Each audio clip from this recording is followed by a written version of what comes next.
Saudi அரேபியாவில் ஜனாசாக்கள் அடக்கம் செய்யப்பட்டுள்ள கப்றுகளில் ஒரு கப்ரில் மட்டும் பச்சை தாவரங்கள் வளர்ந்து வருவது அதிசயமாக பார்க்கப்படுகிறது.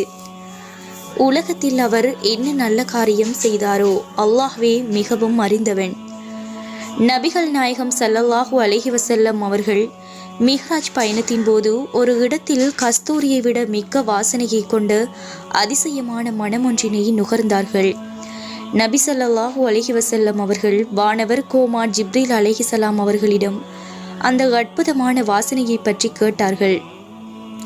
அதற்கு ஜிப்ரீல் அலைஹிஸ்ஸலாம் அவர்கள், அந்த அற்புதமான வாசனை மாசித்தாவும் அவருடைய குடும்பத்தினர்களுக்கும் இருக்கக்கூடிய கபர் அல்லது சுவர்க்க மாளிகை இடத்திலிருந்து வருகின்ற வாசனை என்று கூறினார்கள். தொடர்ந்தும் நபி ஸல்லல்லாஹு அலைஹி வஸல்லம் அவர்கள் மாசித்தாவின் வரலாற்றை விவரிக்கும்படி கேட்க ஜிப்ரீல்